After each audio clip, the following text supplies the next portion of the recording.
요한복음 4장 전체가 본문인데 21절, 22절 읽겠습니다.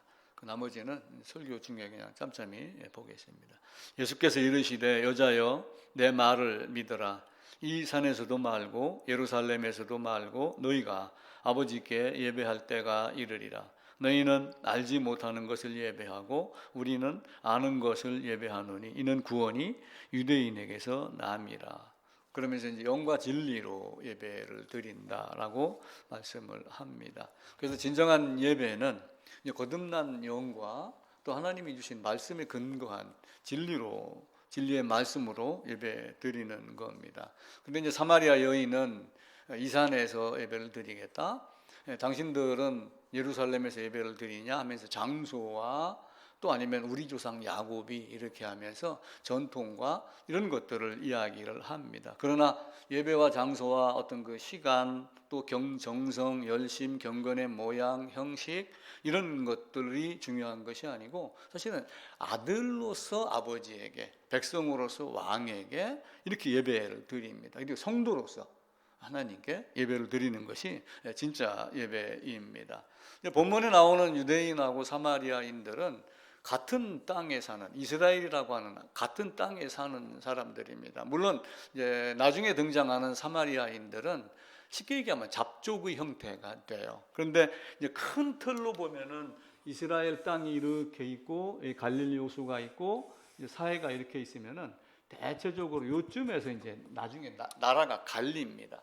여기가 이제 남쪽 유다, 이쪽은 이제 북 이스라엘 이렇게 이름을 이제 바꿔서 하는데 대체적으로 이 부분이 사마리아의 지역이에요. 근데 처음에는 10지파가 가고 2지파가 남고 이렇게 되어 있었지만은 나중에 이제 멸망당하면서 포로로 끌려가고 이방에 있는 민족들이 이 안에 들어오면서 섞여요. 섞이다가 보니까 이제 결혼도 했을 것이고 또 그들이 갖고 온 우상도 있을 것이고 그러니까 이쪽에가 아주 아름답지 못한 지저분한 혼혈 또 혼합 종교 이런 형태로 발전을 하니까 예루살렘에 있는 유대인들이 사마리아의 사람들을 아예 미워하는 거야. 아예 저는 아니야. 쟤는 뭐 다른 사람이야. 우리하고 같은 땅에 있지만 사실은 다른 사람이야. 이렇게 하면 이제 거리를 두고 있는 거예요. 그래서 같은 땅에 있으면서도 그냥 미워했다, 상종하기 싫어했다라는 것은 단순하게 인격적인 나쁨이 있기 전에 아픔에 먼저 알아야지 됩니다. 속사람이 다르고 본질이 다르기 때문에 그런 것이다. 근데 이제 예수님이 사마리아를 통과하여 간다라고 하면서 요한복음 4장은 시작을 합니다. 근데 이제 한편으로는 그 말씀을 우리가 바르게 해석을 하면은 반드시 거기를 통과해야지 가게 되어 있는데 실제는 예수님이 의도적으로 거기를 가셨다. 그래서 사마리아를 바꿔 얘기하면은 지금 세상 우리와 같이 죄인들이 살고 있는 세상에서 예루살렘에 있는 하나님의 영이 가서 복음을 전했다. 이런 관점으로 보면은 쉽게 이해가 됩니다. 제가 그 프린트 배포 자료를 나눠드리면서 사진을 칼라 사진인데 흑백으로 하다가 보니까 조금 어둡습니다. 그림이 이제 앞에 네 면 중에 2장 첫 번째 보게 되면은 이쪽에가 이제 갈릴리예요. 갈릴리 지역으로 나사렛 예수라고 하는 말이 나오잖아요. 여기가 이제 갈릴리거든요. 이쪽에가 이제 유다라고 하면서 이쪽에 이제 예루살렘이 있고 그러죠. 근데 갈릴리에서 예루살렘에 절기를 지키러 가려고 그러면은 여기서 이쪽으로 가야지 됩니다. 근데 갈 때 어느 길로 가겠어요? 이제 사마리아 지역 여기는 산도 좀 있고 약간은 비도 오고 그러지만은 요 강줄기보다는 좀 약간 메마른 땅이었죠. 또 사마리아가 형성된 게 BC 한 800년대쯤에 이미 된 거기 때문에 예수님 당시에는 이미 사마리아가 어떤 지역이다 싫어하는 동네가 됐잖아요. 그러니까 이들이 지나가려면은 주로 이쪽으로 이렇게 해서 지나간 거예요. 그러니까 예수님도 예루살렘에 올라가실 때는 올라가서 성전 청결하고 이렇게 할 때 어디로 갔냐면 이쪽 지역으로 이렇게 올라가셨어요. 그런데 유대에서 다시 갈릴리로 가려 할 때 사마리아를 통과하여야 하는지라라고 하면서 반드시 이리 통과할 것을 말씀을 하셔요. 물론 여기도 사마리아죠. 근데 사마리아의 중심부가 있고 여기는 사마리아 애곽이 되는 거예요. 애곽이니까 아무래도 좀 둘러가면은 이 안에 있는 사람들보다는 좀 덜 가운데 통과하는 것보다는 좀 낫겠죠. 이렇게 정 가운데 통과하는 것과 애곽 통과하는 것이 이렇게 있습니다. 그래서 사마리아는 구름지대라고 그래서 산과 평지가 약간씩 이렇게 어울려져 있는, 그 산이 한 400~500m, 500~600m 되는 산들이 여러 개가 있어요. 그래서 그 지역을 가보면은 이제 그 지역의 산 꼭대기에다가 성읍을 건축하고, 산에 있으니까 밑을 내려다 보잖아요. 산에 있으니까 적군이 들어와도 위에서 이렇게 막으면은 방어하기가 쉬운 동네예요. 그래서 나중에 그쪽에다가 성읍을 쌓고 방어하기 좋으니까 그쪽에서 거주하고 이렇게 했던 곳입니다. 그리고 이제 이 장소 안에 뭐가 있냐면은 세겜이라고 하는 곳이 있어요. 그러니까 이스라엘이, 하나님이 아브라함에게 땅을 주시면서 가라, 내가 너에게 이걸 주겠다라고 하면서 어디부터 어디까지라고 했는데 여기에서부터 여기까지를 다 주겠다고 이렇게 말씀을 하신 거예요. 근데 세겜이 어디냐면 여기가 세겜이에요. 세겜이 뜻이 이제 어깨라고 하는 뜻인데 뭔가 좀 힘이라든지 지위라든지 이런 것들을 상징을 하죠. 그래서 아브라함을 갈대아 우르에서 하란에 머물렀다가 들어가 가지고 요 세겜에서 아브라함이 첫 번째 제단을 쌓은 곳이에요.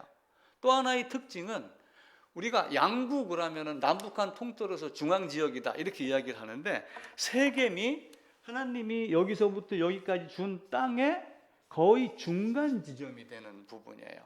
그래서 아브라함이 여기부터 여기까지 너가 거할 곳이다라고 하면 세겜에서 제단을 드리고, 그리고 나중에 야곱이 또 어떤 일이 일어났냐면은 야곱이 라반의 집으로 도망가잖아요. 에서를 피해 가지고, 그래가지고 거기서 20년을 살다가 돌아옵니다. 근데 하란에서 돌아오다가 하란에다 이렇게 돌아오면서 요 세겜에서 세겜성 앞에다 장막을 치고 그 밭을 돈 주고 사요. 그러니까 돈 주고 샀으면 누구 거가 돼요? 야곱 거가 되는 거죠. 그러니까 쉽게 얘기하면 이제 알박기가 되는 거예요. 하나님이 여기서부터 여기까지 다 줬는데 나중에 헤브론도 아브라함이 돈 주고 사잖아요. 타작마당 그거 사가지고 번제드리고 해서 그 사람들에게 돈을 주고 산 것을 다 증명을 하고 그러죠. 야곱도 증거를 가지고 샀을 겁니다. 그러니까 나중에라도 내가 돌아가야 할 곳은 어디예요? 세겜이 되는 거예요. 헤브론이 되고 이스라엘 땅이 되는 거예요. 그러니까 야곱이 그 땅을 누구에게 주냐면 자기 아들 요셉에게 줘요. 그러니까 요셉이 애굽에서 팔려가가지고 나중에 애굽에서 죽기 전에 무슨 얘기를 하냐면 내 해골을 메고 나가라.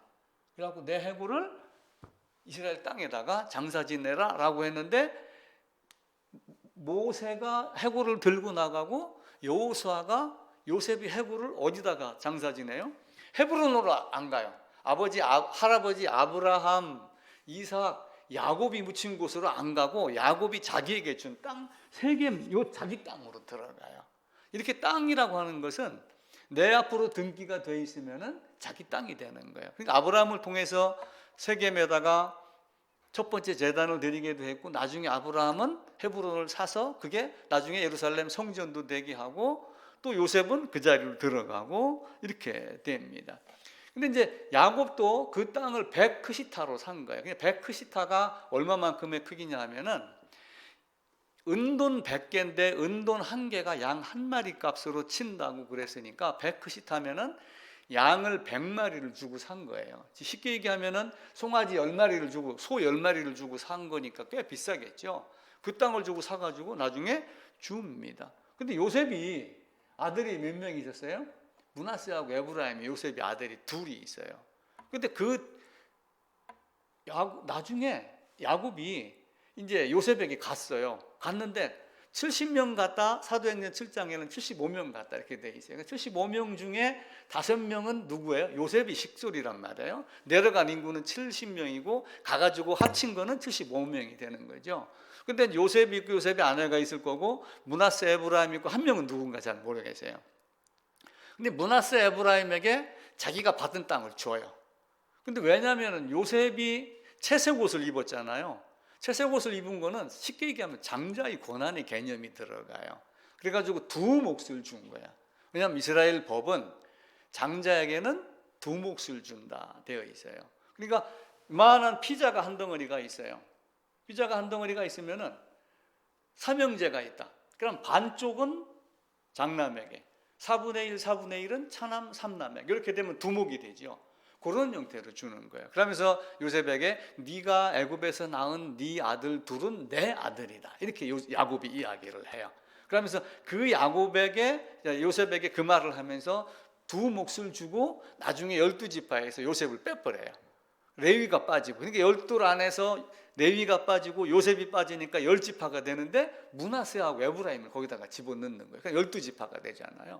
그 12지파가 있는 것 중에 두 지파는 유다하고 베냐민은 요 밑에, 나머지 10지파는 여기를 차지하는 거예요. 그러니까 전체적으로는 크기를 따지면 두 지파가 차지한 면적이 10지파가 차지한 면적하고 거의 비슷해요. 물론 이제 요단과 건너편 뺀 걸로 지금 제가 얘기를 드리는 거예요. 그래서 채색 옷을 입혔다는 얘기는 이제 노년에 얻은 아들이라고 창세기 37장에는 이야기를 해요. 야곱이 노년에 얻은 아들 요셉에게 이제 채색 옷을 입혔는데 형들이 시기해서 노예로 팔았다. 근데 이 아들은 내가 노년에 얻은 아들이다. 노년에 얻은 아들은 뭐냐면은 특별히 내가 늙었을 때 나를 돌보는 자로 삼는 거예요. 그러니까 부모들이 그러잖아요. 예를 들면 10명이, 자식이 10명이 있어요. 근데 그 중에 하나는 끝까지 살펴가지고 무덤까지 이렇게 병수발까지 다 하는데 나중에는 그럼 자식이 열 아들이 나 좀 재산 나눠주세요 해서 어떻게 했겠어요? 막내는 그 사람은 분명하게 내가 병수발까지 했잖아. 이렇게 개념을 따지는 거예요. 그런데 이제 법적으로는 두 몫, 한 몫씩 이렇게 되어 있죠. 근데 야곱이 특별하게 요셉을 그런 조건으로 받아들인 거예요. 나를 돌볼 수 있는 자. 그러니까 항상 대통령 비서실장과 같이 요셉은 야곱의 곁을 떠나지 않는 거예요. 그러니까 형들은 다 양치러 가도 요셉은 어디에 있어요? 집안에 머물러 있는 거예요. 그러니까 형들은 그게 꼴이 보기 싫은 거예요. 저놈의 자식 찾으러 왔는데 이제 그를 죽였잖아요.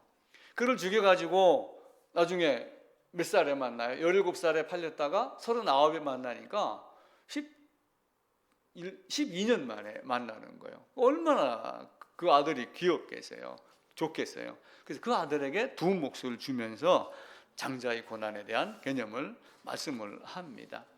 그러니까 이제 그때 야곱이 몇 살 때 요셉을 낳냐 하면은 108세 때 낳았어요. 우리가 이제 연대표를 계속 살펴봤잖아요. 야곱이 팔려 나갈 때가 몇 살이냐 하면은 라반이 집으로 갈 때가 77세예요. 그리고 여기서부터 14년을 모슴살이를 합니다. 그리고 14년 끝났을 때쯤에 누가 태어나냐면은 요셉이 태어나요. 그러니까 여기다가 14년을 더하면은 91세가 되죠. 91세인데 91세의 나가지고 이 아들을 17년 키웠으니까 또 더하면은 그때 나이가 야곱이 108살 되고 요셉이 17살이 돼요. 그러니까 108살 되는 노인이 지극정성으로 청년까지 17살 될 때까지 키웠는데 그 아들이 죽었다고 그러니까 얼마나 마음이 아팠겠어요. 그래서 나중에 12년이 지나서 약 120살쯤 됐을 때, 130 됐을 때 누구를 만나요? 요셉을 만난단 말이에요. 그러니까 네 아들은 내 아들이야. 너는 장자의 몫이야. 두 몫을 주도록 이렇게 했습니다. 근데 요셉은 이제 그걸 아는 거예요. 왜 내가 노예로 팔렸는가? 노예로 왜 팔렸겠어요? 예수님은 이 땅에 오시면서 왜 오셨는가? 알고 오셨을까요? 모르고 오셨을까요? 당연히 알고 오셨어요. 왜 그래요? 영원 전부터 나를 자기 안에 넣고 구속할 주로 승천할 날이 언제라고 하는 것까지 계획을 하고 오셨단 말이에요. 오신 목적이 분명히 있어요. 근데 요셉이 노예로 팔려가서 지하 감옥에 있으면서 10몇 년 동안 있다가 총리가 되기까지 수많은 고통을 겪었어요. 또 아버지 야곱에게 많은 이야기를 들었겠죠. 그런데 이 백성, 이 나라의 사람들을 아브라함에게 언약한 걸 이루시게 하려고 4대 만에 400년 만에 나오게 하겠다. 그런데 내가 거기 가서 끌려가서 그 나라를 그렇게 만들 줄 누가 알았겠어요? 그래서 형들이 와가지고 두려워했을 때 두려워할 게 아니다. 당신들이 나를 이리 보낸 게 아니라 하나님이 나를 여기로 보냈습니다. 걱정하지 마세요. 라고 하며 오히려 우리 주님의 모습으로, 주님의 예표로 이렇게 말씀을 하셔요. 아브라함에게 400년 동안 4대 만에 돌아오겠다라고 하는데 너희가 여기서 4대 만에 400년 동안 머물 수 있는 그걸 만들기 위해서 하나님이 나를 여기로 보냈다. 그러니까 놀랍습니다. 그러니까 아까도 우리가 말씀을 드렸잖아요. 내가 빕니다, 기도합니다, 매달립니다. 그러지만 사실은 하나님은 우리를 돌보고 계신 거예요. 돌보고 계시는데 우리는 그게 안 보이면은 왜 나를 고난받게 해서, 왜 나를 부르짖게 해서 이렇게 하지만 그게 한꺼번에 다 들어가는 거죠. 그러면서 요셉이 우리 주님과 같이 생명이 떡과 같은 그런 모습으로 나오게 됩니다. 근데 요셉에게는 그렇게 줬지만 실제 하나님이 예수 그리스도의 족보는 뭘 준 거예요? 유다로 말미암아 주었습니다. 그러면서 장자의 명분은 요셉에게 더 주었다. 신명기 21장에 또 창세기 한번 가볼까요? 창세기 48장입니다.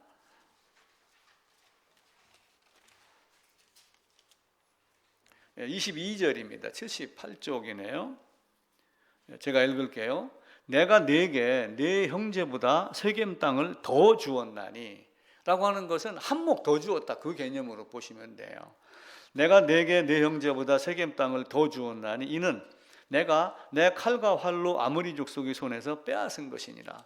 34장의 33장 끝부분에 가면은 돈 주고 샀다고 되어 있는데 여기는 또한 칼로 뺏었다 이렇게 이야기를 하고 있죠. 그래서 에스겔서 47장에 가도 요셉이 몫은 두목이다 이렇게 성경은 말씀을 해요. 그리고 역대상 5장 2절에도 장자의 명분은 요셉에게 줬고 주권은 유다로 간다 말씀을 하고 있습니다. 그래서 그 요셉이 나중에는 이제 세겜으로 유골이 장사가 되는 것. 그래서 430년 만에 출애굽하기 위해서 요셉을 사용을 했다. 요셉을 그리 보냈다. 우리도 하나님 나라 가고 싶어요. 그럼 내 힘으로 갈 수 있나요? 못 가죠. 그래서 누가 오신 거예요? 주님이 오셨어요. 만약에 요셉이 가 있지 않는 상태에서 기근이 들었는데 거길 갔으면 어떻게 됐겠어요? 고센 땅으로 구분돼 갖고 따로 살았겠어요? 어디서 굴러온 거지야? 이리 와. 이렇게 했겠죠. 나중에 요셉이 죽으니까 그들은 어떻게 했어요? 결국 노예 생활을 했잖아요. 그래서 요셉이 털을 닦아 놓은 거예요. 근데 우리가 자세히 살펴보셔야 돼요. 왜 애굽 땅에서 유월절이 있었을까? 그럼 그들을 가나안으로 끄집어내 가지고 복음을 전했을까요? 복음을 애굽 땅에서 전했을까요? 복음을 애굽 땅에서 전한 거예요. 그게 유월절이에요. 그럼 우리는 열심히 교회 다니고 죽기 전에 복음을 깨달아요? 아니면 교회 다니면서 성경을 보는 순간 사실은 복음을 깨달아야지 돼요? 어떤 게 먼저예요? 이 땅에 있으면서 먼저 복음을 항상 먼저 그의 그 나라와 그의 의를 구하라라고 하는 말씀의 의미를 철저하게 깨달아야지 됩니다. 그러니까 하나님이 이 땅에서 여기다가 애굽을 주고 여기서 유월절을 지키게 한 거예요. 유월절 지킨 자들을 끄집어낸 거예요. 유월절 지키지 않은 자들을 여기서 하는 것은 2세대가 또 있죠. 그죠? 2세대들은 이 과정을 여기서 유월절로 지켜라. 이렇게 이야기를 하는 거예요. 그러니까 유월절, 이 땅에서 유월절 지키라는 얘기는 이 방법을 동일하게 적용을 하라. 그 얘기예요. 자, 잘 들어보세요. 아담이 범죄했어요. 세상이 타락해가지고 못되게, 그리고 썩어갖고 노아온 수가 있었고 또 나면서부터 악하고 어려서부터 악하고 그러다가 지금까지 왔습니다. 그럼 아담이 범죄를 해결한 건 뭐예요? 예수 그리스도의 십자가예요. 그럼 시작은 아담의 범죄고 종점은 어디예요? 예수 그리스도의 십자가예요. 이걸 먼저 이해를 하셔야지 돼요. 그런데 지금 우리는 어떻게 하고 있어요?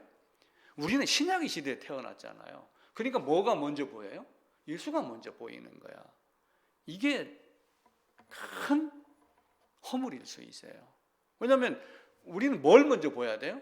똑같이 우리도 아담의 범죄부터 살펴서 예수 그리스도로 끝나야지 돼요. 근데 이 땅에서 신약의 시대에 지금 교회 시대다, 은혜 시대라 그러니까 태어나면서부터 교회가 있고 보이는 게 예수고 믿으면 돼. 다 해놨어. 이렇게 하면 아담의 범죄부터 예수님 오기까지의 그 고난 고통에 대해서는 대체적으로 등한시하고 2단계, 3단계로 자꾸 나중 뒤걸로 여기는 사람들이 많아요. 그러니까 아담의 범죄부터 예수님이 오셔가지고 이뤄놓은 이 모든 것을 신약의 시대에 살고 있는 너희도 그 과정을 거쳐라, 그 얘기예요. 그래서 율법으로 죄를 깨닫는 의미라 하면서 다시 뭘로 들어가야 돼요? 아담의 범죄부터 다시 들어가야지 되는 거예요. 근데 우리는 은혜 시대다, 예수님이 다 해놓으셨다, 믿기만 하면 된다, 인격적으로 영접했습니다, 이 말로 예수님이 이전의 모습을 생각하지 않아요. 그래서 이게 자칫 잘못하면 자기가 파놓은 함정에 걸릴 수가 있어요. 정말 조심하셔야지 됩니다. 그래서 믿음의 결국은 영혼의 구원이지만 아담의 범죄라고 하는 개념, 그래서 로마서 5장 12절에 가면은 한 사람이 범죄하였으므로, 또 찾아봅시다. 로마서 5장입니다.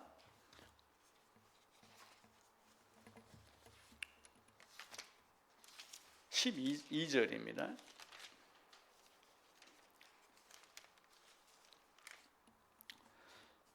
(245쪽입니다) 같이 읽읍시다.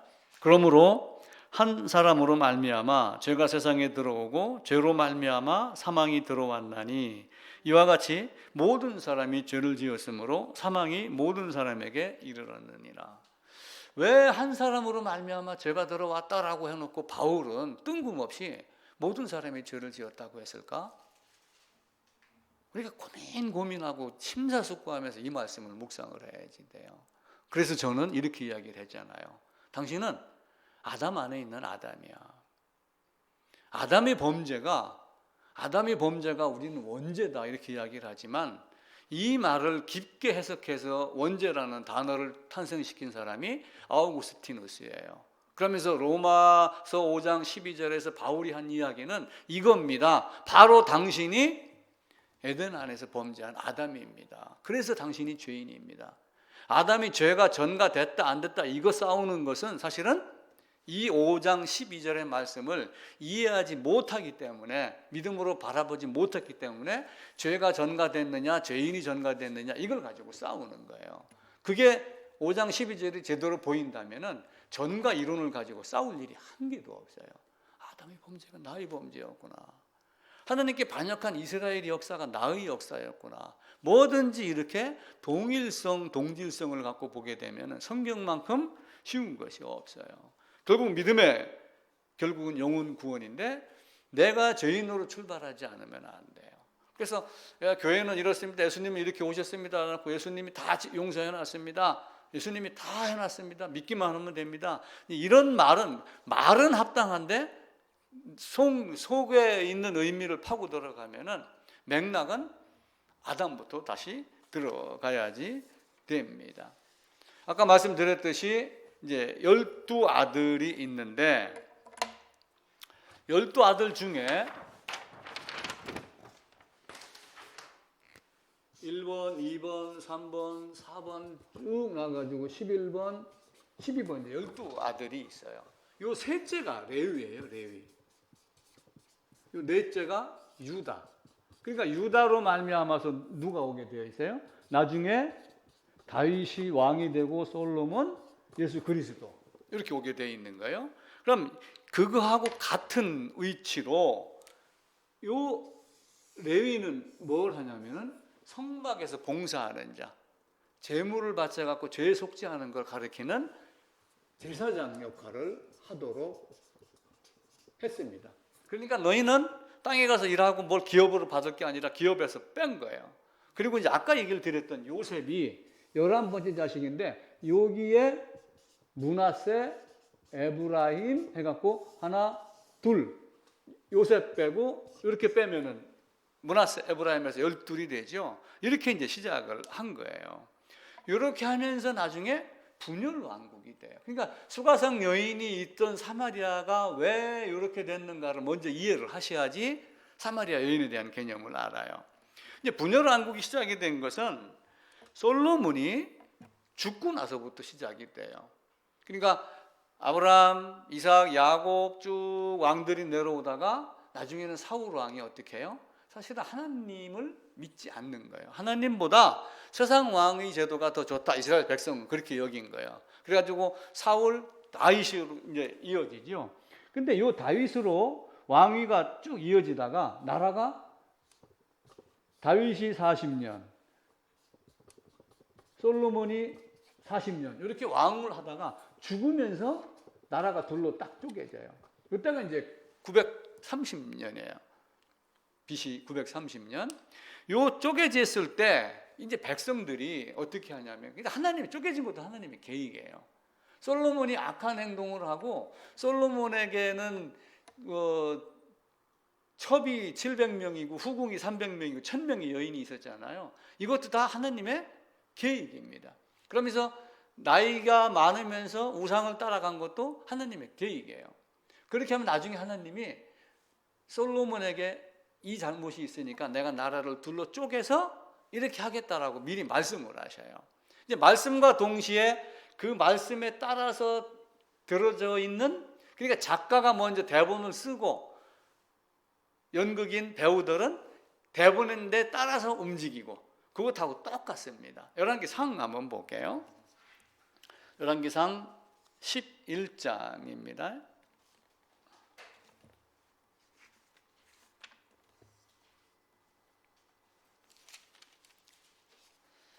532쪽이거든요. 11장 3절에 보면은 왕은 후궁이 700이요 첩이 300이더라. 그의 여인들이 왕의 마음을 하나님에게서 돌아서게 했다. 그리고 솔로몬이 나이가 많을 때 그의 여인들이 그의 마음을 돌려 다른 신들을 따르게 하였으므로 라고 하는데, 이 따랐던 여인들이 너무 많은 우상을 갖고 온 거예요. 그러니까 예를 들면 1000명의 여인을 갖고 왔다. 근데 옛날에는 이제 정략적 결혼을 하는 거예요. 지금 우리도 중국과 미국을 나놓고 뭐 외교부 장관 후보자가 뭐 미국에 가가지고 우리는 당신들하고 한 편입니다, 뭐 이렇게 이야기를 하고 막 애교전을 벌이잖아요. 근데 옛날에는 그렇게 하지 아니하고 딸을 주고 사위를 주고 이렇게 하면서 혈족 간에 만들어 놓고 서로 정적을 만들지 않는 정략 결혼을 많이 했어요.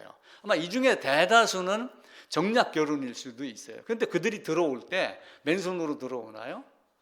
우리나라도 지금 동남아시아에 있는 분들하고 결혼하는 분들이 많이 있어요. 근데 그분들이 들어와서 교회를 다니고 하나님을 찾는 사람도 있지만, 대다수의 사람들은 예를 들어 베트남, 태국 막 이런 데서 들어왔다고 해보세요.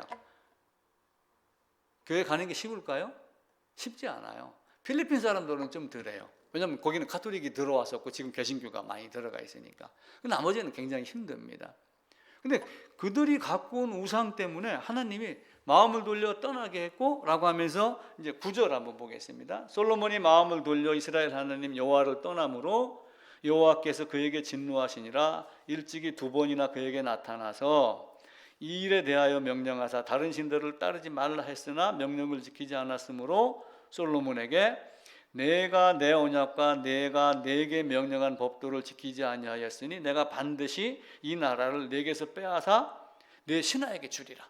미리 말씀을 하셔요.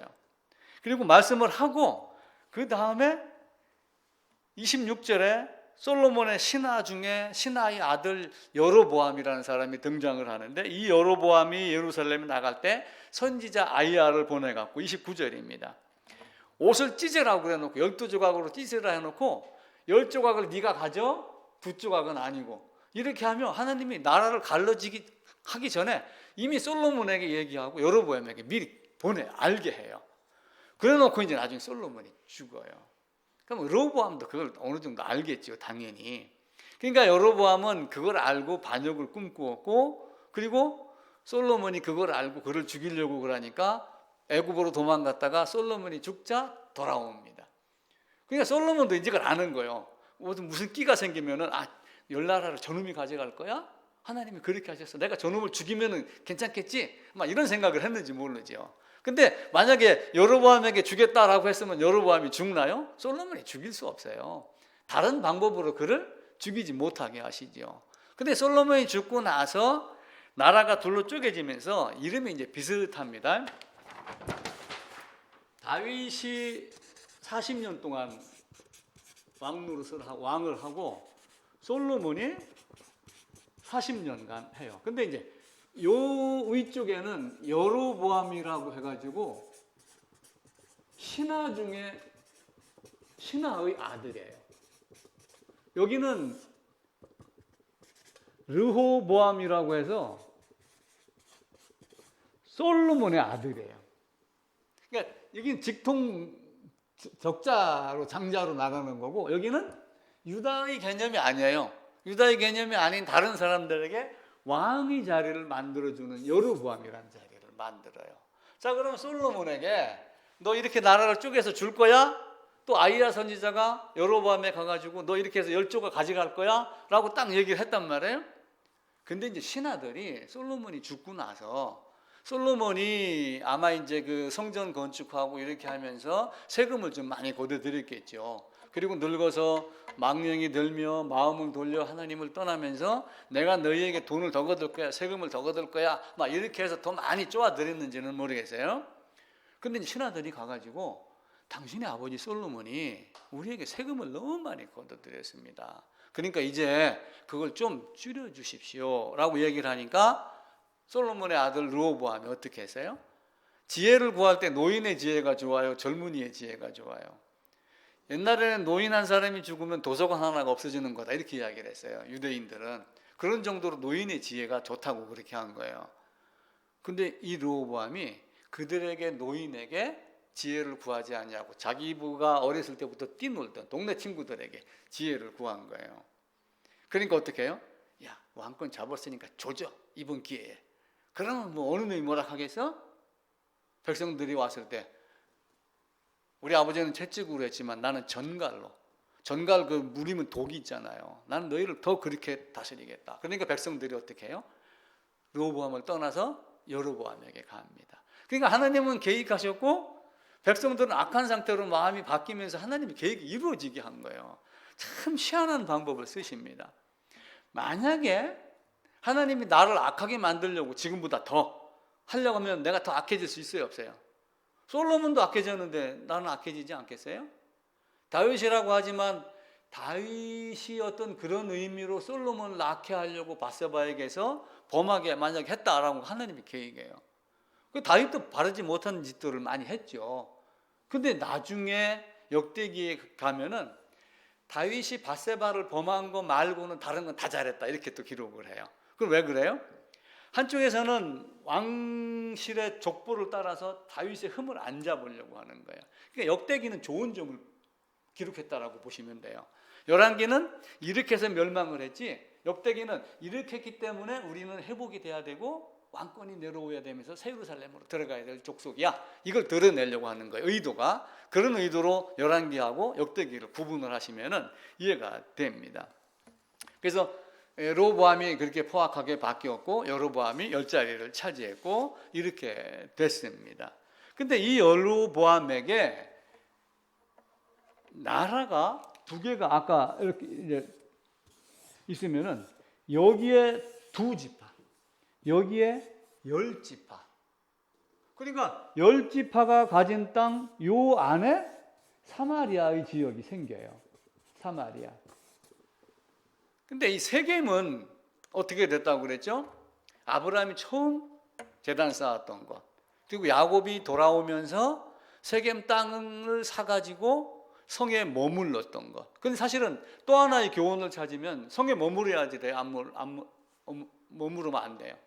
왜냐하면 외지에 나가서 고생하고 아버지에게서 어머니 리브가에게서 에서피에서 도망가라. 라반이 우리 삼촌 집에 가서 있어라. 그러고 와라 해서 오면은 빨리 집으로 오야 되는데 중간에 머물면서 있었단 말이에요. 그래서 애굽은 머무르는 곳이 아니고 스쳐 지나가는 곳이라고 그랬죠. 그럼 세겜도 사실은 스쳐 지나가는 곳이어야지 돼요. 빨리 아버지에게 가야 돼요. 아버지 있는 이삭이 있는 헤브론으로. 근데 안 가고 야곱이 엉뚱한 짓을 한 거예요. 엉뚱한 짓을 하다가 보니까 세겜이 모승 살고 먼 길 여행해서 흙먼지 뒤집어 쓰고 그랬는데 세겜 성에 딱 와서 보니까 누가 있어요? 아름다운 여인들도 있고 화장품도 있고 잘 꾸몄고 그러니까 야곱의 딸 디나가 그들 여인들을 보려고 그 화려함에 취해서 쉽게 얘기하면 거길 간 거예요. 가다가 보니까 나름대로 그 여인들과 비슷하게 꾸몄고 갔겠죠. 또 아니면 자체 미모가 출중했든지. 세겜 성주가 그를 보고 엘지에서 온 어떤 처자가 쓸만하네? 강간을 당한 거야. 그런 정도로 세겜의 아픔이 있어요. 그렇게 하고 나서 나중에 거기를 떠나죠. 하나님이 떠나라고 그럽니다. 그래서 아버지 이삭에게로 돌아가죠. 그런 정도의 아픔이 있는 곳이 세겜입니다. 그런데 이 세겜이 또 한 번 중간 과정을 거쳐요. 언제 거치냐면은 이스라엘에게 나라가 있기 이전에 사사시대가 있어요. 그러니까 여호수아가 정복을 하고 그 다음에 사사시대가 있어요. 자, 여호수아가 여기를 이제 정복을 했어요. 여호수아가 정복을 하고 한 나라로 딱 만들었는데 여호수아가 죽으면서 후계자를 남겼어요, 안 남겼어요? 여호수아가 후계자를 안 남기니까 여호수아가 죽으면서 이들이 헛된 짓들을 따라하기 시작을 한 거예요. 그래서 사사가 세워가지고 사사를 세워서 위기에서 벗어나게 하고 벗어나게 하고 벗어나게 하고 그러는데 사사기 6장에 가게 되면 누가 등장을 하냐면 기드온이라고 하는 사사가 등장을 하고 이 기드온으로 말미암아서 룻기가 연결이 돼요. 여기에 이제 흉년이 들더라. 왜냐하면 못된 짓을 하니까 하나님이 미디안을 보내잖아요. 미디안을 보내갖고 모 심고 파 심고 수박 심은 거 다 갈아엎는 거예요. 흉년이 되죠. 먹을 게 없으니까 룻이 떠나는 거예요. 모압으로. 나중에 회복됐다 소리 듣고 돌아오죠. 근데 이제 기브온 아들이 아비멜렉이라고 하는 것이 있는데 기브온이 자식을 몇 명 낳냐면은 70명의 자식을 낳았어요. 그러니까 사사여서 힘으로는 이스라엘을 지켰지만 속은 썩어 있었던 거예요. 첩 두지 마라. 그죠?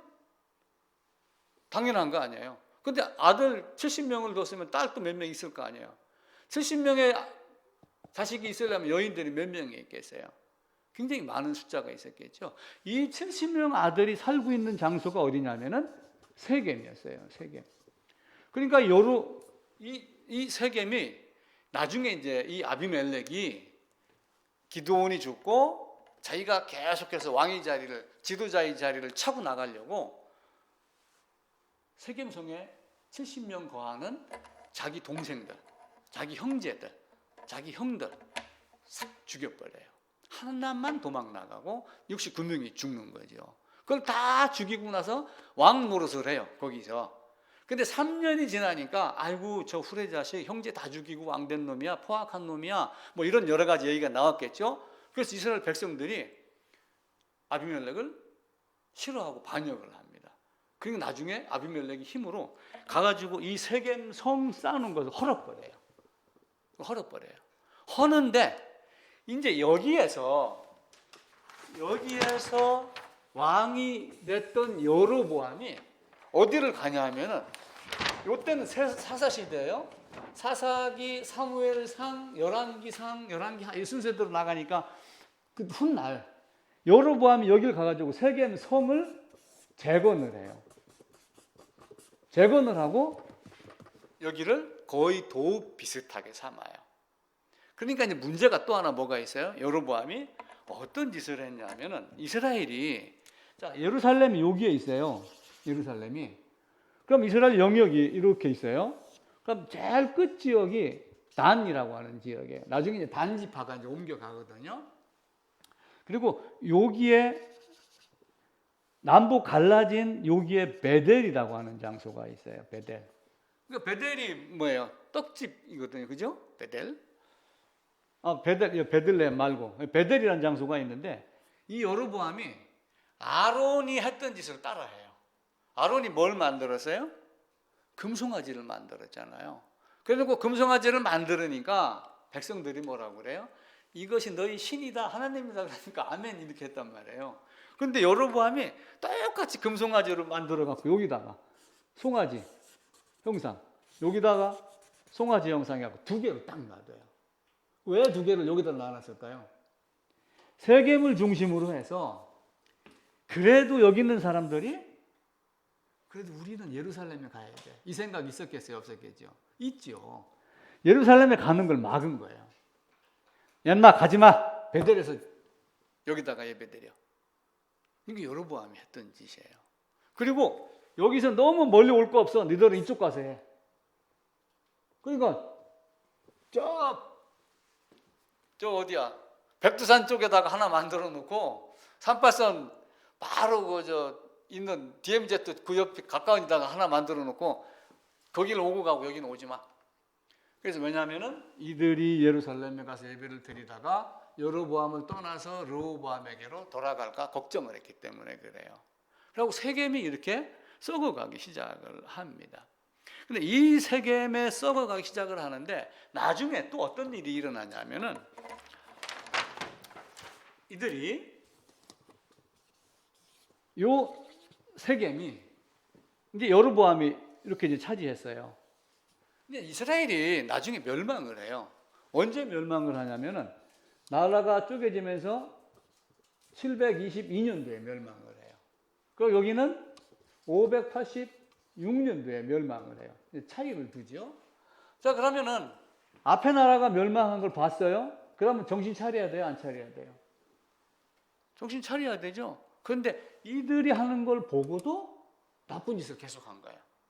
그래서 유다도 나중에 멸망을 당해요. 그런데 열왕기상 17장에 가게 되면은 이걸 멸망을 시킬 때 누가 들어오냐면은 아수르라고 하는 그때 당시에 강대국이 들어와요. 들어와가지고 멸망을 시키고 여기 있는 사람들을 아수르로 포로로 끌고 가요. 그럼 포로로 끌고 가면은 힘 있고 젊고 다 끌고 가겠죠. 그럼 끌고 가면 이제 그 다음에 어떻게 해요? 우리나라로 일제 36년 강점기 때 어떻게 했어요? 일본 사람들이 딱 들어와가지고 국민학교 딱 만들어 놓고 이름을 국민학교라고 하면서 학교 안에서는 조선말을 일체 못 쓰게 했어요. 말이 바뀌면 정신이 바뀌어요. 그래서 완전히 사상 개조를 시킨 거예요. 이혜령 씨 같은 경우는 축소지향의 일본인 뭐 이런 책 썼잖아요. 근데 그게 일본말로 번역돼서 갖고 일본말로 쓴 거예요. 그런데 그게 어려서부터 그걸 일본말로 배웠기 때문에 일본말로 쓴 거예요. 그들의 감정까지도 다 표현을 다 했단 말이에요. 그런 정도로 세뇌가 되는 거예요. 근데 그가 이제 그걸 알고 한국인의 어떤 그 지성 이런 것들을 이제 생각해내기 시작을 한 거죠.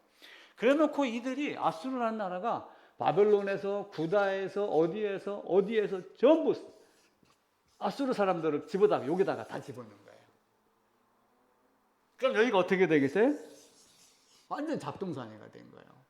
A라는 나라, B라는 지역, C 지역 여러 사람이 다 자기들 우상 갖고 들어오는 거예요. 그래놓고 여기가 와서 혼혈이 되고 혼합종교가 되고 이렇게 하며 사마리아 여인이 거했던 곳이 유대인들이 쳐다보기도 싫은 곳. 쟤들은 하나님도 몰라. 쟤들은 우상 섬기는 민족이야. 쟤는 특이야. 뭐 이렇게 하면서 우리도 6.25 전쟁 끝나고 애국에서 많은 나라가 전쟁에 참여했습니다. 그러다가 생긴 게 뭐였어요? 혼혈아들 생겼잖아요. 많이 생겼습니다. 가수들도 몇 사람이 있어요. 윤 누구야 하는 가수도 있고 또 뭐 한두 명 가수도 나옵니다. 이런 정도로 환영받지 못했어요. 그 사람들. 근데 이제 나라가 쪼개지는 것이 하나님이 영원히 나라를 쪼갰겠어요? 한시적으로 쪼갰겠어요? 한시적으로 쪼갠 거예요. 나중에는 내가 이 나라를 다시 합치겠다. 이렇게 하는 이유는 뭐냐? 여기도 강하게 만들고 그러면서 문제는 이렇게 해가지고 여기를 덜 복게 만들겠다. 다윗의 나라를 힘들게 하겠다. 이게 하나님의 목적이에요. 그냥 징계를 주는 거예요. 제대로 못 살았기 때문에. 솔로몬 때문에 그런 영향들이 일어났잖아요. 다윗 자손을 내가 괴롭게 하겠다. 열왕기상 펴놨죠. 11장 펴놨죠. 39절 한번 볼게요. 36절 읽을게요. 그의 아들에게는 35절 내가 그의 아들의 손에서 나라를 빼앗아 그 열지파를 내게 줄 것이요. 그 열지파가 누구에게로 간 거예요? 여로보암에게 간 거예요. 그래서 북이스라엘 열지파가 됩니다. 그리고 37절 내가 너를 취하리니 너는 네 마음에 원하는 대로 다스려 이스라엘 왕이 되되 39절입니다. 내가 이로 말미암아 다윗의 자손을 괴롭게 할 것이나 영원히 하지는 아니하리라. 그럼 나중에 합치게 돼요. 하나님이 내가 어떤 그 잘못을 했어요. 나를 징계를 줘요. 근데 막 끝까지 징계를 주나요? 징계를 주고 회복시키고 이 땅에서 광야를 걷게 했지만 새 예루살렘으로 데려가고 징계를 줬지만 때로는 숨을 거두어서 새 예루살렘으로 새 에덴으로 옮기기도 하고 이렇게 하고 그래요. 근데 쪼개진 나라가 언제 바뀌냐면은 에스겔서 한번 가볼게요. 에스겔서 37장입니다. 자, 뒤로 가셔가지고 에레미야, 에스겔, 다니엘 할 때 에스겔입니다.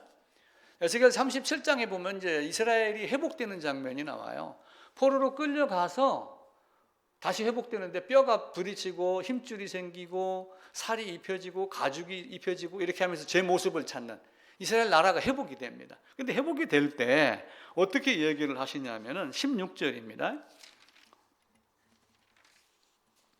인자야, 너는 막대기 하나를 가져다가 그 위에 유다와 그 짝 이스라엘 자손이라 쓰고 또 다른 막대기 하나를 가지고 그 위에 에브라임의 막대기 곧 요셉과 그 짝 이스라엘 온 족속이라 써라. 근데 그 막대기를 서로 합해서 하나가 되게 해라. 그러면서 이 둘이 갈라졌던 나라가 포로로 귀환이 되면서 포로로 끌려가서 깨달은 건 뭐라고 했죠? 포로로 끌려가서 깨달은 건 내가 하나님을 멀리했구나, 우상을 섬겼구나, 하나님 말씀을 거부했기 때문에 포로 끌려왔구나, 이걸 아는 거예요. 그래서 포로로 귀환한 뒤에는 우상의 개념이 이스라엘에서 사라져요. 우상의 개념이 사라지는데 메시아가 누구인지를 정확하게 바라보지 못하는 거예요. 그게 이제 유대인들의 한계였어요. 그래서 막대기를 써라 하면서 17절입니다. 그 막대기를 서로 합하여 하나가 되게 해라. 내 손에서 둘이 하나가 되리라. 19절 끝부분입니다. 내 손에서 하나가 되리라 하셨고 22절 그 땅 이스라엘 모든 산에서 그들이 한 나라를 이루어서 한 임금이 모두 다스리게 하리니 24절 내 종 다윗이 그들의 왕이 되리니 내가 내 종 야곱에게 준 땅 곧 그의 조상들이 거주하던 땅에 그들이 거주하되 그들과 그들의 자자손손이 영원히 거기에 거주할 것이요 내 종 다윗이 영원히 왕이 되리라. 28절 내 성소가 영원토록 그들 가운데 있으리니 내가 이스라엘을 거룩해 하는 여호와인 줄을 알리라. 다윗의 후손으로 오실 그리스도 예수까지 이야기를 하셔요. 그러니까 쪼개졌지만 징계해서 멸망시켰지만 포로로 끌고 갔지만 없애지 아니하고 돌려보내시고 나라를 멸망시켰지만 포로로 끌고 갔지만 죽이지 아니하였고 돌아오게 하신 하나님이에요. 그러니까 우리도 고난 고통이 있지만 다 하나님의 때가 있으면 반드시 회복이 된다 하는 거예요. 그러니까 이렇게 쪼개졌던 나라, 그 나라에 누가 들어간 거예요? 예수님이 들어가신 거예요. 사마리아를 통과해야 되겠느니라 라고 하는 거. 왜 그럼 오실 때는 사마리아 한가운데로 안 오셨어요? 이왕이 공생이 시작하신 건데 물론 예루살렘에 오셔갖고 성전에서 거쳤다가 다시 시작이 되는 건지는 잘 모르겠어요. 요단강에 세례 받으려고 물론 요단강가로 갔겠죠. 근데 내가 다시 갈릴리로 가실 때 오셨던 길로 가도 돼요. 편안하게. 물가를 따라서 초원을 따라서. 근데 굳이 사마리아로 가셔야 됐던 이유는 뭐예요? 내가 세상에 들어온 것과 같은 거예요. 들어오시면서 우리 주님은 고심을 했겠어요, 안 했겠어요? 기도하실 때 땀방울이 핏방울 같이 됐다. 왜 핏방울 같이 됐어요? 어떻게 죽을까를 아시는 거예요. 만약에 집사님이 몇 년도 몇 월 며칠 날 몇 시에 어떻게 죽는다라고 하는 걸 딱 안다고 해보세요. 힘들겠어요? 안 힘들겠어요? 그게 그냥 기분 좋게 이렇게 그냥 천사 뜨듯이 간다라고 하면 괜찮지만은 만약 그때 내가 20년 후에 죽는데 막 몸이 막 썩어가지고 암덩어리가 생겨서 막 고통받다가 죽는다. 숨도 못 쉬고 막 호수 집어넣었다. 이걸 내가 만약에 안다면은 지금 내가 먹는 음식부터 지금 신경이 쓰이겠어요? 안 쓰이겠어요? 다 그렇죠. 예수님은 죽을 걸 아신 거예요. 영원 전부터 죽으러 오신 하나님이에요. 그 오신 하나님이 왜 사마리아로 가셨어요? 사마리아로 가신 목적은 우연히 지나다가 사마리아 여인을 만났을까요? 사마리아 여인을 만나러 갔을까요?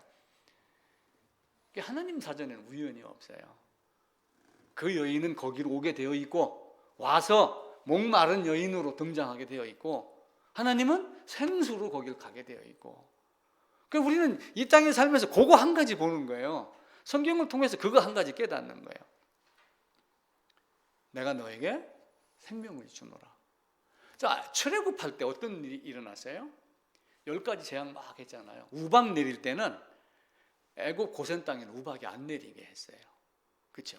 그래서 그걸 알아요. 아니, 파리 때는 없게 했고, 우박 내릴 때는 애굽 사람들이 우박 내린다는 걸 알아요. 그래서 자기 일부 신하는, 바로의 일부 신하는 자기 짐승들을 움막에다가 집어넣었어요. 근데 그렇게 하지 않는 건 어떻게 됐어요? 다 속아 다치고 죽었죠. 그런 정도로 애굽에서도 이스라엘에서 일어나는 일들을 다 알고 있는 거예요. 근데 우박 내릴 때 자기의 양떼를 피했던 그 사람이 유월절에 참여했나요? 안 했어요. 그건 안 하는 거예요. 아, 이런 일이 일어났어. 이건 아는데 문설주 임방에 풀발한 그 집안에는 안 들어간 거예요. 파리떼가 거할 때 어떻게 했어요? 고센 땅에 없게 했어요. 그럼 이스라엘 백성들이 애굽 백성들이 그걸 몰랐겠어요? 다 알죠. 소문 들었어요. 야, 이스라엘 고센 땅에는 파리가 한 마리도 없었대. 알겠어요? 모르겠어요? 마지막 9번째, 10번째 말 직전에 흑암이 있게 해야겠다 그러죠. 그런데 이스라엘이 거하는 지역에는 빛이 있었다고 그래요. 자, 바꿔 얘기하면 요한복음 1장으로 돌아가는 거예요. 세상에 빛이 비추매, 어둠에 빛이 비추매, 빛을 보는 자가 있고 빛을 거부하는 자가 있는 거예요. 애굽 온 땅이 어둡고 이스라엘 백성이 있는 곳에서만 환하게 했어요. 그럼 애굽의 온 땅에 있는 사람들이 빛을 받겠어요? 못 받겠어요? 당연히 받죠. 야, 저쪽에는 우리 가끔 먹구름 사이로 햇빛 쫙 내리지 이런 거 느껴지잖아요. 저기는 빛이 있는데 여기는 왜 이래?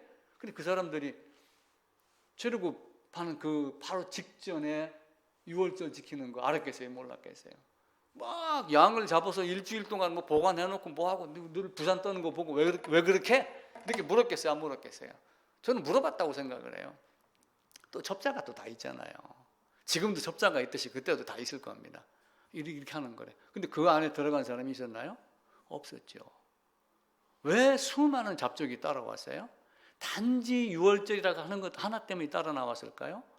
첫 번째부터 8번째, 9번째까지 일어났던 수많은 재앙과 기적을 통해서 요 하나님이 능력 있는 분이라는 걸 알고 살아서 나오는 그들을 따라왔는데 그들은 애굽 땅에서 뭘 안 했어요? 유월절을 지키지 않았어요. 그럼 홍해를 건넜으면 그 사람들은 가나안 땅에 들어가긴 들어가죠. 발로 몸뚱이로는 들어갔지만 나중에 부활의 개념에 들어가야 안 들어가요? 안 들어가죠. 유월절은 그만큼 우리에게 중요해요. 그 사마리아 한가운데로 예수님이 가신 거예요. 그 예수님이 가셔서 네가 목이 말라? 네가 전에는 남편이 5이 있었는데 이렇게 하며 여인의 모든 것을 다 알아요. 눈을 지은 네가 보지 아니하시랴? 귀를 지으신 네가 듣지 아니하시랴? 사람의 마음속에 있는 생각을 다 아신다. 마음의 의도까지도 아신다 그러죠. 사마리아 여인이 그렇게 고백하지 아니했더라도 예수님이 알겠어요? 모르겠어요? 다 알죠. 그런데 사마리아 여인은 우리 주님 앞에서 솔직했던 거예요. 나는 이런 사람입니다. 그러면서도 나는 이 산에서, 이 세겜산에서, 이 세겜성에서 이렇게 예배드려야지 됩니다. 왜냐하면 세겜산에다가 나중에 자기들 나름대로의 성전을 건축해놓고 예배드리는 장소로 만들었었어요. 나중에 이제 그 없어지고 부서지고 하는 결과가 그 배포 자리에 기록을 해놨어요.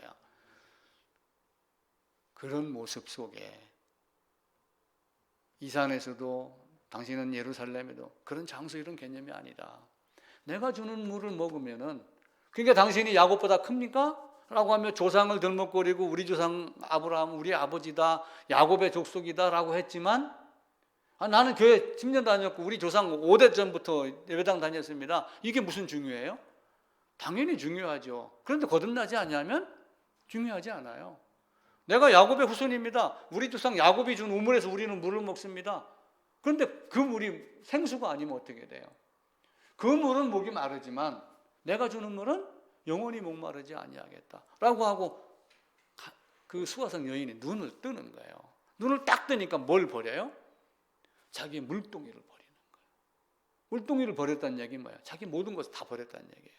주님을 따르겠다. 물동이를 버리고 어디로 가요? 달려간 곳이 자기 동네, 자기 가족이 머물고 있는 그곳에 가서 내가 예수를 만났습니다. 솔로역정의 주인공은 가족을 버리고 떠난 사람이 아니에요. 복음을 깨닫고 이 솔로역정 2부에 가면은 돌아와서 자기 가족들을 끌고 가요. 저도 이 설교를 사실은 유산으로 남기는 거예요. 지금은 우리 아이들이 미약할 수도 있겠지만 이거 보고 나를 보고 따라와라. 가가지고 얘기를 하고 듣습니다. 들으니까 사마리아에 있던 사람들이 얼마나 목이 말랐어요. 튀기, 혼혈, 혼합 종교, 아수르 사람들이 끌어와서 우리 이렇게 만들었습니다. 그런데 그 고생했던 사람들 주님을 보고 주님의 말씀에 귀 기울인 거예요. 그러다 나중에는 무슨 얘기예요? 요한복음 가볼까요? 요한복음 4장입니다.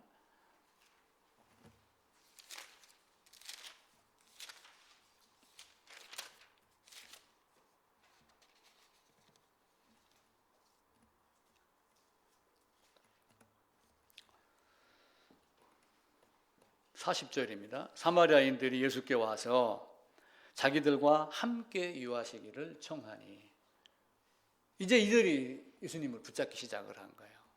그래놓고 이틀을 더 유하시더라. 그럼 이틀 동안 예수님이 거기서 대접받고 나왔겠어요? 말씀 전했겠어요? 말씀 전하다 배고프니까 같이 밥 먹은 건 당연하죠.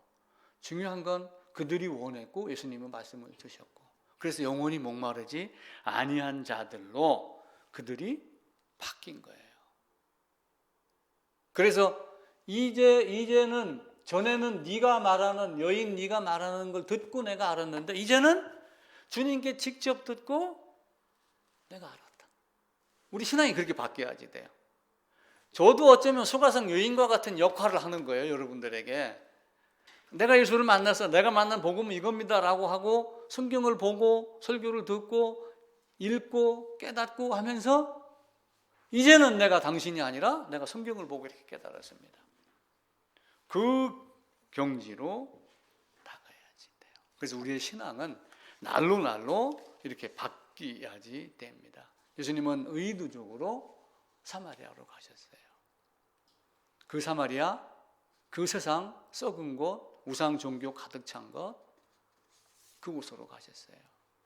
열왕기상 아까 11장 읽을 때 솔로몬이 1000명의 여인들에게서 그들이 갖고 온 우상에 대한 이야기를 하지만 그 뒤에 33절인가를 가게 되면은 무슨 신 이름이 쭉 나와요. 나중에 우상 얘기할 때 그걸 다시 한번 볼 거예요. 그런 곳에서 살던 사람들이 주님을 보고 그걸 다 버리는 거예요. 그걸 버리고 새로운 사람으로 가는 겁니다. 우리는 그 모습이 돼야지 돼요. 예수님이 출생을 했어요. 다윗의 후손으로, 그리고 혈족으로는, 세상의 혈통으로는 요셉의 아들로 왔죠. 목수니까 목수가 되는 거예요. 그런데 이제 레위기 11장 12장에 가게 되면은 여인에 대한 이야기가 나와요. 남자 아이를 낳으면은 7일간 부정하고 33일간 사녀리 33일이 지나야지 깨끗해지 되겠다.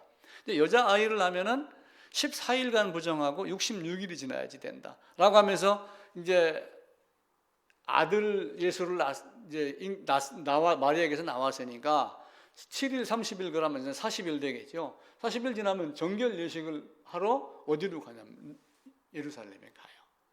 그럼 그때 마리아가 아기를 안고 예루살렘에 가서 만난 사람이 두 사람이에요. 대표적으로 시므온, 혹시 기억나시죠? 시므온은 뭐예요? 예수 오심을 보기 전까지는 죽지 아니하리라, 이 음성을 들은 사람이에요. 그리고 안나라는 여인이 등장을 하잖아요.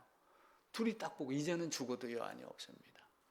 그 아기의 모습에서 오신 예수의 모습을 보는 거예요. 사마리아 여인도 꾀지지한 사람 피곤해갖고 찌들어서 우물가에서 쉬고 야 물 좀 줘 했던, 그건 하나님의 계획이었지만 그 사람이 보기에는 물이나 얻어먹고, 유대인들이 말이야 사마리아 사람들이 만졌던 그릇을 접촉을 하면은 부정하다고 여긴 거예요. 인도에 가면은 그 계급이 몇 단계 있잖아요. 불가역한 불가침 영역인가 그런 천민도 있어요. 그 사람들은 예를 들면 적선을 해도 그냥 주는 줄 알아요? 그렇게 하지 않아요. 손으로 안 건네줘요. 아니면 이렇게 해서 동전 위에서 떨어뜨려 주든지 아니면 땅에다 던져놓으면 와서 가지고 가고. 불접촉인가 뭐 하는 게 있어요. 그런 정도로 차별을 두는 거예요. 그런데 물을 달라고 그러니까 떠주는 물을 내가 받으면 예수님 부정하잖아요. 그럼에도 불구하고 간 건 뭐예요? 나는 거룩한 존재니까 부정하고 사실은 관계도 없는 거예요. 예수님 우리에게 와서 예수님 오심을 보고 시므온이 그걸 아는 거예요. 안나도 그걸 아는 거예요. 그러니까 우리도 그걸 아는 거예요. 그러니까 성경에서 축복 뭐 이런 개념은 앞으로 다 버리세요. 다 버리고 진짜 내가 구해야 될 것이 뭔가. 저는 바울의 예를 많이 들어요. 바울이 최장 오래 사역한 지가 3년이에요. 2년 6개월인가 그래요. 나머지는 다 2달, 3달, 6달 이렇게 하고 가고 그랬어요. 그 정도면은 복음 전하는데 충분한 것이다. 저도 은퇴하면 이제 복음 전도 여행을 한번 다녀보고 싶어요. 어디 동네에 가가지고 집 하나 얻어서 1년 계약, 또 저쪽 동네 가서 1년 계약, 거주지 본 거지는 여기다 놔놓고 뭐 이렇게 한번 해보고 싶은 그런 생각도 있어요. 하나님 우리에게 각자 자기의 죄를 물어요. 노아, 욥, 다니엘이 있을지라도 자기의 죄로 자기가 죽는다.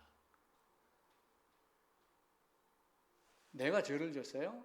그럼 내 아들이 죄인으로 취급받아요? 공산당들은 그렇게 했어요. 연좌죄를 넣어가지고. 성경은 그렇게 하지 않아요. 아버지가 어렵더라도 아들은 못되면 못된 대로의 대가를 받아요. 신명기에 보면 그 얘기가 나와요. 아버지는 자식들로 말미암아 죽임을 당하지 않고, 그리고 아들도 아버지로 말미암아 죽임당하지 않고 각자 자기의 죄로 죽임당한다. 그 얘기가 로마서 6장 23절에 나온 죄의 싹은 사망이에요. 그 얘기예요. 죄의 싹은 사망이에요. 다 자기 죄로 가요. 그래서 그 요아스라고 하는 왕이 이제 나중에 이제 남유다의 왕이 등장을 하는데, 요아스라는 왕이 전쟁에 나가서 이제 사망을 해요. 이제 전투 도중에 이제 큰 상처를 입어요. 돌아와가지고 반역하는 무리들에 의해서 칼에 의해서 죽어요. 죽는데 희한하게 저들이 왕을 안 하고 그 죽은 자의 아들을 왕으로 삼아요. 열왕기하 14장인가에 나와요. 근데 이제 이 사람이 처음에는 벌벌 떨며 왕이 좀 됐겠죠. 반역해서 아버지 죽인 자들이 신하도 있을 거고. 그런데 3년 통치하면서 자기의 세력을 굳건하게 했고 통치 왕으로서 딱 자리를 잡으니까 아버지를 죽인 자를 죽여요. 그 자식을 죽였을까요? 안 죽였을까요? 안 죽였어요. 안 죽이면서 신명기 24장 이야기를 해요. 모세의 율법 때문에 나는 죽이지 않는다. 자식은 아버지로 인해서 죽지 않는다. 다 자기의 죄로 죽는다. 그 얘기예요. 그 옛날 사람들 교회 좀 오세요. 그러면 나는 마누라 치마 잡고 가면 돼. 그게 안 된다는 거예요. 다 자기의 죄로 자기로 말미암아 가는 거. 그래서 우리 신앙이 정말 쉽지만 어렵습니다. 예수님이 세상에 들어오셔서 그 죽음 당한 것 마찬가지로 예수님은 사마리아 그 우물가에서 목이 말라 하는 여인을 찾아간 거예요. 그럼 나는 진짜 목이 말라 했는가? 라고 하는 거예요. 무엇을 구하려고? 그래서 요한 보고 얘기하잖아요. 주위에는 너 뭐 하려고 여기 광야에 나왔느냐? 무엇을 구하려고 광야에 나왔느냐? 묻는 거예요. 성경 전체가 다 그 복음 하나 이야기래요. 아담부터 범죄해가지고 우리 주님 오시기까지의 많은 역사를 통해서 오실 예수를 바라보게 한 거예요. 이걸 어떻게 해결하지? 어떻게 해결하지? 이분이 해결할 거야. 그런데 딱 하나 뭘 한 거예요? 벽부자로 제일 마지막에 적어놓은 게 있어요. 가불. 제가 생각하는 예화입니다. 가불제도. 가불은 뭐예요? 지금은 가불하지 않아요. 잘 마이너스 카드는 있어도 마이너스 통장은 있어도 대신 가불이라는 말은 잘 안 써요. 옛날에는 노가대든 회사를 다니던 아주 크게 뭐 이렇게 공기업 같이 돼 있는데 아니면은 집안이 좀 어렵습니다. 월급 좀 가불해 주세요. 이야기 많이 했어요. 우리 어렸을 때는 그런 얘기 많이 들었어요. 그건 어떻게 돼요? 나중에 세무라고 미리 주는 거예요. 그래서 구약 전체가 제사로 드리면서 오실 예수가 땡 하고 오면 이게 뭐가 되는 거예요? 완전하게 완성이 되는 형태로 믿음을 믿음으로 여기주는 거예요. 이 믿음이 이 믿음하고 연결을 시킨 거예요. 그래서 제가 가불이라는 단어를 사용을 한 거예요. 주인도 반드시 이가 나머지 월급 갑을 받았다고 해서 도망갈 놈이 아니라는 걸 알아요. 왜냐하면 지금 여기를 뛰어나서 가봐야 내가 갑을 해준 돈 그거 갖고 며칠 먹고 살아요. 직장 못 가면 굶잖아요. 안 떠날 걸 알아요. 갑을 해주는 거예요. 그거를 예수님이 오셔서 딱 해결을 하신 거예요. 완성을 시켜요. 성취를 한 거예요. 영원전부터의 언약을. 그랬는데 신약의 사람들은 어떻게 해요? 예수님 오셨어. 예수님이 다 해놨어. 예수님이 이전의 아담부터 창세기 1장부터의 고난, 고통, 역사를 안 보는 거예요. 지금은 은혜의 시대야. 아니라고 그랬잖아요. 은혜 언약이 새 시대이지 은혜 언약의 옛 시대에서 일어난 일들을 우리가 먼저 마음속에 담아줘야 돼요. 그걸 하지 않으면은 복음이 안 됩니다. 이제 보세요. 지금 대통령 당선인이 됐어요. 어떤 연유에서든 문재인 대통령이 박근혜 씨를 사면을 했어요. 그럼 예수님은 대통령이 박근혜 씨 사면하도록 그런 사면 제도가 있을까요? 너는 교회 열심히 다녔으니까 사면하나요? 천만 만만의 말씀이에요. 돈 많은 사람도 능력 있는 자도 난 이거 다 했습니다 하는 자도 오히려 사마리아 우물가 같은 여인 그리고 세리와 같이 나는 죄인입니다 하는 사람. 좀 있으면 아마 5월 달에 취임하고서 이명박 사면 이렇게 할지도 몰라요. 근데 성경에는 그런 사면이 없어요. 거저 아니라고 그랬죠.